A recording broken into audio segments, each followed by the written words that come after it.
지금 우리 함께 토라 포션 들어가요. 지금 우리 함께 드바림 불러봐요. 드바림 발전한 에케브는 쇼프트 키템들 기타보 이사빈 파엘레 가지는 베조트 하흐랑카.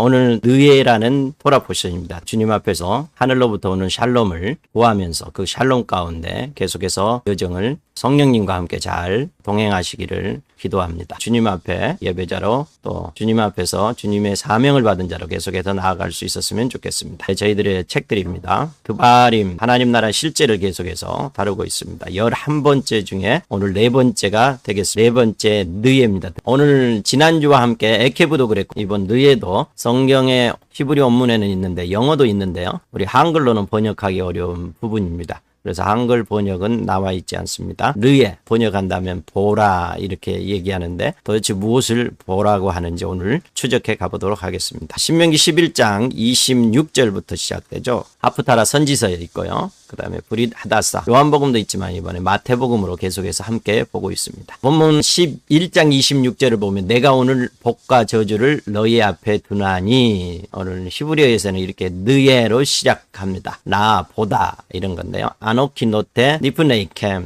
뭘 줬냐 베라카와 우켈라라 저주와 복과 저주를 너희 앞에 둔다 이렇게 나오죠. 르에 보다입니다. 영어로는 see 이렇게 나오거든요. I am setting before you 그렇죠. 너희 앞에 둔다. 보라 그렇죠. 이 느에를 도대체 어떠한 것을 우리 앞에 두고 있는지를 보고 싶습니다. 하나님 나라가 계속해서 유지, 운영, 통치, 보존하는데 중요한 요소들이 도대체 무엇일까? 드바림부터 보고 싶은데요. 첫째 주에 드바림에서는 하나님 나라에 들어갈 준비가 된 세대를 보았잖아요. 38년 지나고 40년째를 이렇게 준비해서 우리가 모압 형제 앞에 있다라고 얘기를 하죠. 그리고 바에트 하나님에서 저 하나님의 나라에 들어가려면 또 들어가고자 하는 자, 들어가서 누리려면 지속하려면 쉐마라고 했죠. 쉐마가 어떤 교육의 한 파트가 아니에요. 쉐마는 하나님 나라 전체 그림이고 하나님 나라에 들어가고 지속하고 누릴 수 있는 유일한 길은 쉐마입니다. 하나님의 말씀을 듣고 지켜 행하는 거라고 바에트 하나님. 이 쉐마 하려고 할 때 우리 안에 어떤 작동하는 메커니즘이 있는데 그게 에케브라는 건데요. 우리 안에 쉐마하는 에케브가 있고 쉐마하지 않는 에케브가 있더라. 쉐마하는 에케브를 취하는 자가 하나님 나라를 취할 수 있다. 오늘은 느에입니다. 도대체 하나님의 나라의 어떤 측면을 보고 싶은지 보세요. 들어갈 준비가 됐죠. 그리고 들어가고 누리고 지속하려면 쉐마해야 되죠. 그리고 하나님 나라의 에케브를 취하는 자들이 취했어요. 그러면 느에 하나님 나라의 어떤 부분을 다루고 싶어요. 성경 본문에 26절 내가 오늘 복과 저주를 너희 앞에 두나니 그러죠. 너희가 만일 내가 오늘 너희에게 명하는 너희의 하나님 여호와의 명령을 들으면 복이 될 것이요. 너희가 만일 내가 오늘 너희에게 명령하는 도에서 돌이켜 떠나 너희의 하나님 여호와의 명령을 듣지 아니하고 본래 알지 못하던 다른 신들을 따르면 저주를 받으리라. 너희가 요단을 건너 너희 하나님 여호와께서 너희에게 주시는 땅에 들어가서 라고 얘기하죠. 이 복과 저주, 쉐마하면 복, 쉐마하지 않으면 저주 받는다. 지난주와 지지난주에 계속해서 반복되는 겁니다. 그리고 너희에게 주시는 땅에 들어가서 라고 얘기하죠. 하나님 나라라고 상징하는 가나안에 들어가서 어떠한 것을 펼칠 것인가에 대한 얘기가 되겠죠. 하나님 나라 운영, 하나님 나라 유지, 하나님 나라 통치도 쉐마에 따라 복과 저주가 있더라. 이건 지난주에 계속 반복된 이야기예요. 이번 주 이제 할 것은 하나님 나라 들어가서 하나님 나라를 운영하고 유지하고 통치를 위한 명령들, 특별히 통치의 시스템에 관한 것들이죠. 하나님 나라를 유지하는 시스템이 무엇이냐? 보라, 하나님의 나라는 이런 시스템으로 유지되더라. 이걸 보여주겠다라는 거죠. 그래서 오늘 이 시스템에 4가지 정도 나오는데요. 이 4가지를 우리가 함께 찾아보도록 하겠습니다. 이것이 느에입니다. 그 첫 번째가 무엇인지 볼까요? 하나님 나라 운영하는 첫 번째는 12장 5절 14절 오직 너희 하나님 여호와께서 자기의 이름을 두시려고 너희 모든 지파 중에서 택하신 곳인 그 계실 곳으로 찾아가서 너희의 번제와 너희의 제물과 너희의 11조와 너희의 손의 거제와 너희의 서은제와 낙헌의 예물과 소와 양과 너희 소와 양의 처음 난 것들을 너희는 그리로 가져다가 다 같이 읽어볼까요? 너희가 하나님 여호와께서 너희에게 기업으로 주시는 땅에 거주할 때에 너희는 너희의 하나님 여호와 여호와께서 자기 이름을 두시려고 택하실 그곳으로 내가 명령하는 것을 모두 가지고 갈지니 곧 번제와 너희의 희생과 11조와 거제와 여호와께서 소원하는 모든 아름다운 선물을 가져가고 너희와 너희 자녀와 노비와 함께 즐거워할 것이요 내인도 그리할지니. 그죠? 너희는 삼가서 내게 보이는 아무 곳에서나 번제를 드리지 말고 오직 너희의 한 지파 중에 여호와께서 택하실 그곳에서 번제를 드리고 또 내가 내게 명하는 모든 것을 거기서 행할지라. 지금 뭐가 계속 반복됐나요? 너희 하나님 여호와께서 자기의 이름을 두시려고 택하신 그곳 하마콤 이러죠. 그곳을 강조하고 있어요. 거기 가서 제물 예배 드려라 이렇게 얘기하죠. 또 12장 17절 너는 곡식과 포도주와 기름의 11조와 내 소와 양의 처음 난 것과 내 서원을 갚는 예물과 내 낙헌 예물과 내 손의 거제물은 내 각성에서 먹지 말고 오직 내 하나님 여호와께서 택하실 곳으로 여호와 앞에서 즐거워하되 26절 내 성물과 소물은 여호와께서 택하신 곳 그곳 하마콤 에서 예배하라는 거죠. 14절도 계속 반복됩니다. 여호와께서 그의 이름을 두시려고 택하신 곳에서 내 하나님 여호와께서 자기의 이름을 두시려고 택하신 곳이 너무 멀어서 행로가 어렵다면 그것을 돈으로 사서 거기 가서 구해서 예배드려라 이렇게 얘기하죠. 자, 첫 번째는 뭔가요? 하마콤 이렇게 얘기하죠. 하나님의 통치 장소에서 예배를 드려라. 우리로 얘기하면 뭘까요? 하나님 나라의 통치의 장소. 미국은 백악관, 한국은 청와대라든 그런 하나님의 보좌를 주는 장소가 있다. 그곳으로 가라. 거기서 내게 예배해라. 그러면 그 예배를 통해서 내가 만나겠다. 당연하죠. 나라니까. 나라는 제일 중요한 게 왕의 보좌를 두는 곳이죠. 그래서 하나님이 뭐라는 거? 왕의 보좌에 너희는 상시적으로 주기적으로 내 앞에 나와서 나를 만남으로 인해서 나의 통치를 받아야 된다. 이렇게 얘기하는 거죠. 이걸 반대할 사람 있나요? 하나님의 나라니까 하나님이 계신 곳을 하나님께서 한 곳을 정하겠다. 물론 어디든지 계시지만 한 곳을 정해서 내가 그곳에서 나의 백성을 만나고 너희의 예배를 통해서 내가 너희를 만나주면서 통치하겠다. 내 명령의 지시에 따라서 살게 될 것이다. 이것이 내 나라다. 나라의 가장 중요한 것은 통치 장소죠. 이 장소를 얘기합니다. 이 가나안 족속과 다른 점이 있는데 한번 볼까요? 목이 곧은 백성들이 하나님을 거역하는 본성을 가지고 있는 우리들은 하마콤으로 가서 예배하려는 것을 싫어하고 끊임없이 다른 신들을 찾는다. 그죠? 주님께서는 이 하마콤이라는 곳에 정해서 그곳으로 오라고 하는데 우리는 본성적으로 싫어한다는 거죠. 이런 것들을 어떻게 차단해 가는지를 한번 볼까요? 12장 2절 너희가 쫓아낼 민족들이 그들의 신들을 섬기는 곳은 높은 산이든지 작은 산이든지 푸른 나무 아래든지 막론하고 그 모든 곳을 너희가 마땅히 파멸하고 파멸하지 않으면 어떻게 해요? 따라서 한다는 거죠. 그 제단을 헐며 주상을 깨뜨리며 아세라상을 불사르고 또 그 조각한 신상을 찍어 그 이름을 그곳에서 멸하라. 너희 하나님 여호와께서는 너희가 그처럼 행하지 말고 왜 그래요? 다른 민족의 신들과 근본적으로 여호와 하나님은 다르다라는 것을 얘기하죠. 결코 나와 비교할 수 없고 내 나라는 내 방식으로 통치한다. 그 얘기를 하시는 거죠. 계속 볼까요? 내 하나님 여호와께서 내가 들어가서 쫓아낼 그 민족들이 네 앞에서 멸절하시고 내가 그 땅을 차지하여 거기에 거주하게 하실 때에 너는 스스로 삼가 내 앞에서 멸망한 그들의 자취를 밟아 올무에 걸리지 말라. 그들의 신을 탕구하여 이르기를 이 민족들은 그 신들을 어떻게 섬겼는고 나도 그와 같이 하겠다 하지 말라. 사람들은 본능적으로 어려움이 오면 그 자기와 비슷한 신들의 어떻게 섬겼는지를 찾게 되죠. 또 심지어는 이 자기들의 자녀를 불살라 그들에게 신들에 드리는 일들이 벌어진다. 이 가증한 일을 못하게 하는 거죠. 너희 중에 선지자나 꿈꾸는 자가 일어나서 이적과 기사를 내게 보이고 그가 네게 말한 그 이적과 기사가 이루어지고 너희가 알지 못하던 다른 신들을 우리가 따라 섬기자 말할지라도 어떻게 하라고요? 그런 선지자나 꿈꾸는 자는 다 죽이라. 또 내 어미들의 아들 곧 내 형제나 내 자녀나 내 품의 아내나 너와 생명을 함께하는 친구가 가만히 너를 깨어 이르기를 너와 네 조상들이 알지 못하던 다른 신들을 우리가 가서 섬기자 할 때에 어떻게 용서 없이 그를 죽이되 그러죠. 너희 가운데 어떤 불량배가 일어나서 그 성읍 주민을 유혹하여 그 성읍 주민이 다른 신들을 섬길 때에 어떻게 하는 거야? 그 성읍 주민을 칼라로 죽이고 그 성읍 가운데 거주하는 모든 것들과 그 가축을 진멸하라 이러죠. 오직 유일한 신으로 경배받기를 원하시는 거죠. 하나님은 다른 어떤 신과 비교되는 것을 용납하지 않는 분이신다는 거죠. 하나님 나라 운영의 시스템의 첫 번째는 뭐예요? 하마콤, 하나님의 통치 장소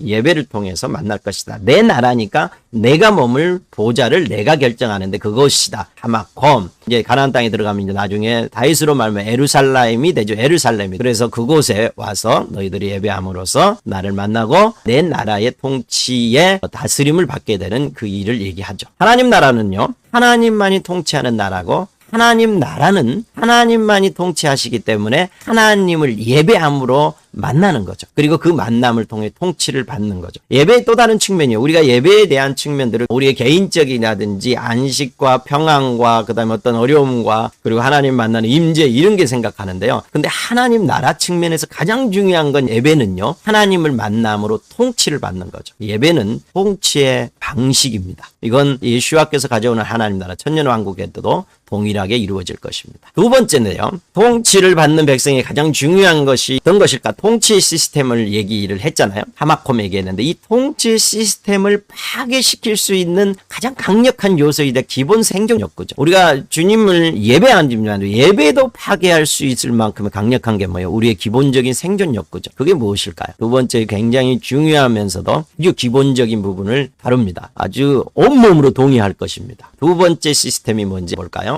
본문 14장 너희는 너희 하나님 여호와의 자녀이니 죽은 자를 위하여 자기 몸을 베지 말며 눈썹 사이 이마 위에 털을 밀지 마라. 너는 내 하나님 여호와의 성민이라. 여호와께서 지상 만민 중에 너를 택하여 자기 기업의 백성으로 삼았느니라. 그러죠. 이 몸을 베지 말고 눈썹 사이에 이마 위에 털을 밀. 이방신들을 섬기거나 이방인을 섬기는 자들이 죽은 자를 이렇게 하면 죽은 자의 영혼을 위로하고 뭐 이런 방식인데요. 이 몸 측면에서 그래서 앞에 예배 파트에 넣을 수도 있는데요. 저는 이 몸 측면이어서 몸 측면에다 한번 넣어봤습니다. 두 번째는 몸에 관한 얘기인데요. 14장 3절 읽어볼까요? 너는 가증한 것은 무엇이든지 먹지 말라. 너희가 먹을 만한 짐승은 이러하니 소와 양과 염소와 쭉 나오죠. 너희가 먹지 못할 것은 이것이니 낙타, 토끼, 사반, 너희에게 부정. 이런 것의 고기를 먹지 말 것이며 물에 있는 모든 것 중에서 이런 것은 너희가 먹을 것이며 이런 것은 너희가 먹지 말지니 부정함이라. 11절 정한 새는 모두 너희가 먹으려니와 이런 것은 먹지 못할지니 독수리와 솔개와 물수리와는 너희에게 부정하니. 21절 너희는 너희 하나님 여호와의 성민이라. 그렇죠. 여호와 하나님의 백성이기 때문에 하지 말아야 될 첫 번째는 예배를 이방인들 같이 신들을 섬길 수 없다라는 것. 두 번째 우리의 몸을 위해서 먹는 문제를 다루고 있습니다. 이 먹는 문제가 얼마나 중요한지 여러분 말 안 해도 되죠. 이 먹는 문제 때문에 모든 게 무너질 수도 있습니다. 신명기 12장 볼까요? 내 하나님 여호와께서 내게 허락하신 대로 내 지경을 넓히신 후에 네 마음에 고기를 먹고자 하여 이르기를 내가 고기를 먹으리라 하면 네가 언제나 마음에 원하는 만큼 고기를 먹을 수 있으리니 만일 너희 하나님 여호와께서 자기의 이름을 두시려고 택하신 곳이 내게서 멀거든 내가 네게 명령한 대로 너는 여호와께서 주신 소와 양을 잡아 내 각 성에서 내 마음에 원하는 것을 먹되 그죠? 정한 자나 부정한 자를 막론하고 노루나 사슴을 먹는 것 같이 먹을 수 있거냐. 다만 크게 삼가서 뭘 먹지 마라? 피는 먹지 말라. 생명이니까. 이렇게 얘기하죠. 자, 먹는 문제는 예배도 망칠 수 있습니다. 여러분 이건 다 동의하시죠? 우리가 가장 많이 불평하는 게 뭐예요? 먹는 것. 특히 채소 먹는 걸 불평하시나요? 아니죠. 국수 먹는 걸 불편하시나요? 아니죠. 고기 못 먹는다라고 불편하죠. 제가 봐서 한 달에 한 번 먹으면 충분한 것 같아요. 일주일에 한 번만 먹어도 불평하는 것 같아요. 고기 얘기하죠. 우리의 이 생존 욕구의 고기 때문에 예배를 망칠 수도 있습니다. 먹는 문제는 민족의 정체성을 나타냅니다. 동의하시죠? 유대교나 이슬람교 먹는 문제가 그 민족의 정체성을 나타냅니다. 이슬람과 유대교는 모든 나라가 거기에 동의해 줄 만큼의 고기 문제, 코셔라고 하죠. 먹는 문제는요. 고기는 문화 전체를 바꿀 수 있어요. 문화 다 바뀌죠. 고기 먹는 문제로. 먹는 문제는 나라의 운영, 통치, 시스템의 중요한 요소입니다. 이 문제를 하나님께서 두 번째에 먹을 수 있는 정한 것과 부정한 것을 정합니다. 왜 그럴까요? 뭐 어떤 기준이 있을까요? 여러 가지 우리의 몸에 좋느니 아니면 여러 가지를 고려한다고 생각하고 여러 가지를 찾아내요. 그렇지만 2%가 부족해요. 저는 그냥 하나님께서 하나님이 보시기에 정하다, 부정하다 했다라고 생각해요. 너무 아름다워서 먹으면 안 된다라고 생각한 걸 부정. 그죠? 이게 아름답고 좋아서 먹는 게 아니에요. 하나님이 보시기에 이건 먹으면 안 되겠다라고 생각하는 건 부정. 먹으면 정하지 않다. 예배에 드리는 데 있어서 어떤 방해가 된다. 이렇게 얘기를 하는 거죠. 이게 두 번째입니다. 세 번째는요. 강력한 통치 장소 첫 번째 얘기했다. 두 번째 먹는 문제 기본 생존 요구했죠. 세 번째는 뭘까요? 세 번째 요소는요. 14장 15장에 나와 있습니다. 다 같이 읽어볼까요? 너는 마땅히 매년 토지 소산의 11조를 드릴 것이며 내 하나님 여호와 곧 여호와께서 그의 이름을 두시려고 택하신 곳에서 내 곡식과 포도주와 기름의 11조를 먹으며 또 내 소와 양의 처음 난 것을 먹고 내 하나님 여호와 경외하기를 항상 배울 것이니라. 매 3년 끝에 그의 소산의 10분의 1을 다 내어 내 성읍에 저축하여 너희 중에 분깃이나 기업이 없는 레위인과 내 성 중에 거류하는 객과 및 고아와 가부들이 와서 먹고 배부르게 하라. 그리하면 내 하나님 여호와께서 내 손으로 하는 범사에 내게 복을 주시리라. 세 번째 시스템은요. 하나님 나라 경제 시스템인데 11조를 얘기하고 있습니다. 10분의 1, 10%거든요. 국가적으로 내는 어떤 세금이라고 표현해도 될까요? 이것을 1년에 한 번, 1년마다, 그 다음에 3년마다 11조를 하게 됩니다. 이건 킹덤의 경제를 돌아가기 위한 하나님이 만드는 시스템이죠. 여러분 11조는 세금이라고 생각하면 아주 당연히 국민이 내야 될, 그리고 레위인과 거류민들과 함께 먹을 수 있는, 그리고 나라를 움직이고 예배의 통치 시스템을 움직이는데 필요하다라면 이건 당연히 받아들일 수 있어요. 근데 하나님 나라는 여기서 멈추지 않습니다. 매 7년 끝에 15장 1절 다 같이 읽어볼까요? 매 7년 끝에는 면제하라. 면제의 규례는 이러하니라. 그의 이웃에게 구워준 모든 체주는 그것을 면제하고 그의 이웃에게나 그 형제에게 독촉하지 말지니 이는 여호와를 위하여 면제를 선포하였습니다. 이방인에게는 내게 독촉하려니와. 9절 한번 볼까요? 상가 너는 마음에 악한 생각을 품지 마라. 곧 이르기를 일곱째에 면제년이 가까웠다 하고 내 궁핍한 형제를 악한 눈으로 바라보며 아무것도 주지 아니하면 그가 너를 여호와께 호소하리니 그것이 네게 죄가 되리라. 너는 반드시 그에게 줄 것이요 줄 때에는 아끼는 마음을 품지 말 것이라.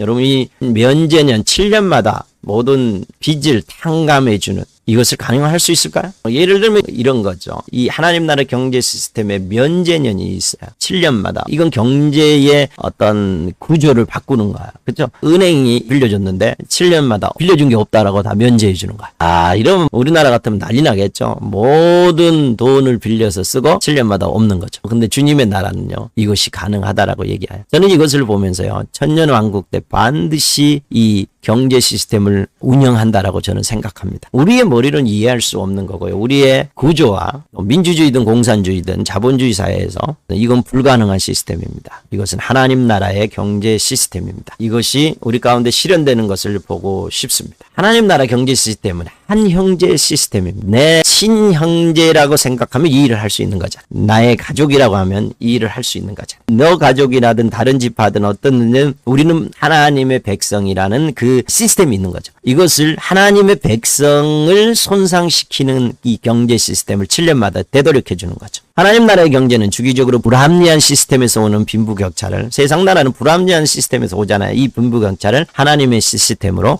전환시키는 것이 면제년이라고 얘기합니다. 오늘 본문은요. 희년은 나오지 않았어요. 희년 나오면 더 파격적인 거잖아요. 이 두 개만 얘기해도 하나님 나라의 운영 시스템의 놀라움이라고 생각합니다. 근데 이 세 가지가 있잖아요. 하나님 나라의 강력한 통치, 예배와 두 번째는 그 기본 생존 욕구의 먹는 문제와 세 번째는 이 경제 시스템인데 11조와 면제년인데요. 이 시스템이 잘 돌아가고 기억하고 각성하게 하고 잘 정착하게 할 수 있는 어떤 것들이 있어야 되지 않겠어요? 이게 무엇이? 이것이 네 번째 모든 시스템을 잘 돌아가고 정착하고 또 안 되면 다시 돌릴 수 있는 것이 네 번째 시스템이라고 생각해요. 네 번째 요소를 한번 볼까요? 16장입니다. 다 같이 읽을까요? 아비오를 지켜 내 하나님 여호와께 유월절을 행하라. 이는 아비올에 내 하나님 여호와께서 밤에 너를 애굽에서 인도하여 내셨음이라. 여호와께서 자기의 이름을 두시려고 택하신 곳에서 소와 양으로 내 하나님 여호와께 유월절 제사를 드리되 7주를 셀지니 곡식의 낫을 대는 첫날부터 7주를 세어 내 하나님 여호와 앞에 77절을 지키되 함께 내 하나님 여호와께서 자기의 이름을 두시려고 택하신 곳에서 그러죠.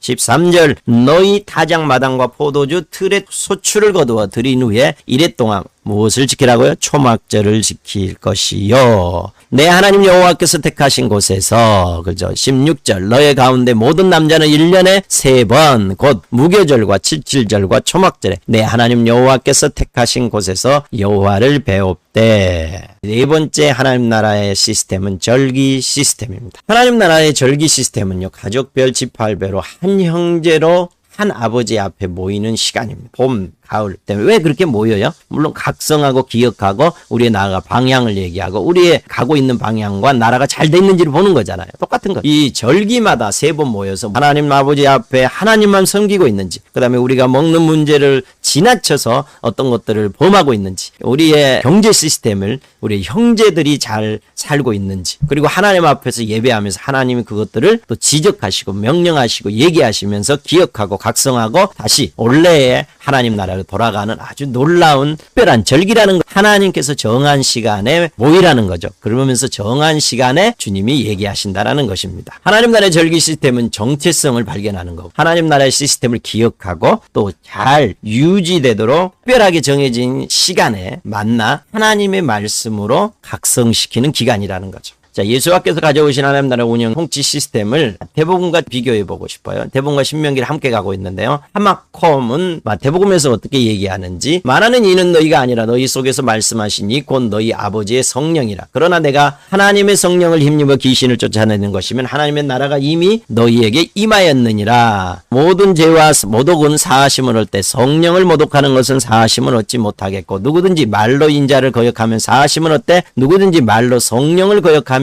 이 세상과 오는 세상에서 사하심을 얻지 못하리라. 그러죠. 이 성령님 얘기를 하는 거예요. 우리 안에 성령님으로 오면서 우리 안에 법을 두셨잖아요. 하마콤, 그곳에 가서 너희들이 예배해야 되는데 그 하마콤을 예수와께서 천년왕국을 가져오기 전까지 어디다 둬요? 우리의 마음에 두시는 거죠. 그날이 올 때까지입니다. 그리고 먹는 문제는 어떻게 다루는지를 한번 볼까요? 요한이 와서 먹지도 않고 마시지도 아니하며 그들이 말하기 귀신 들렸다 하더니 인자가 와서 먹고 마시며 말하기를 보라 먹기를 탐하고 포도를 즐기는 사람이요 세일과 죄인의 친구라. 그때 예수께서 안식일에 밀밭 사이로 가실 때에 제자들이 시장하여 이삭을 잘라 먹으니 그러면서 비난하니까 예수님께서 거기에 대해서 반론을 제기하죠. 다윗도 먹었고 제사장들은 안식일에 먹는다. 성전보다 더 큰 이가 여기 있다. 안식일의 주인이 인자다. 이렇게 얘기하시면서 먹는 문제를 굉장히 다른 관점에서 얘기합니다. 고린도전서 볼까요? 모든 것이 내게 가하나 다 유익한 것이 아니요. 내가 형제를 실족하게 한다면 나는 영원히 고기를 먹지 아니하리라. 든지 마시든지 무엇을 하든지 다 하나님의 영광을 위해서 하라. 그러면서 이 먹는 문제를 우리 안에 성령님을 따라 자율 선택하라. 모든 건 다하지만 형제를 위하여 하나님의 영광을 위해서 자율 선택하는 문제가 됩니다. 어떤 면에서는 자율 선택이 어렵습니다. 그렇지만 성령 안에서 우리가 예수 그리스도의 영, 진리의 영이 성령에 의해서 우리는 충분히 할 수 있는 존재로 주님이 만드셨다라는 거죠. 세 번째 볼까요? 11조와 면전의 경제 시스템을 어떻게 바꾸셨을까요? 마태복음 10장